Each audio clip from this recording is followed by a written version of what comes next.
Yan. Na-paint ko na yung nakalitaw na cabinet. Yan.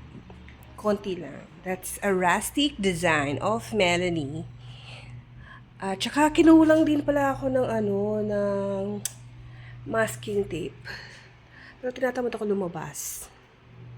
Siguro next time na lang. Since kulang din naman akong paint, later na lang ako bili ng masking tape. Alam mo kasi, Monday to Friday, lagi na lang ako nasa labas. Mainit, minsan umulan. Kaya pagdating ko ng bahay, pag weekend, gusto ko na lang nandito sa bahay.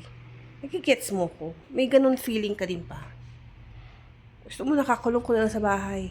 Kaya minsan binibili mo na lahat ng kailangan mo para hindi ka na lumabas. Minsan, bibili ka lang, siguro sa labas, bibili ng yellow. Yan. Hindi ko pa siya na-paint sa loob niya.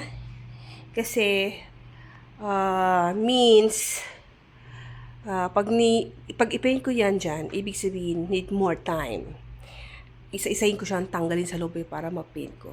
Okay muna yan sa panglabas. Actually, ito nga eh. Yung in between nga nito, hindi ko siya na-paint pa kasi nga, not feeling well actually this point.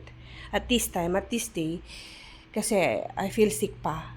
Kaya lang, gusto ko mag-paint para ma-refresh yung mata ko. I has to do something with psychological something, di ba? Yung uso na ngayon. So, the more lighter na nakikita ko, the more lighter yung daily life para sa akin. Kaya, keep changing. Itong color na yan, sa wall ko, it's not that color before eh. Changed ko din 2 years ago. Color, parang yellow, hindi ko na ma-remember. Tapos ito naman, yellow din siya.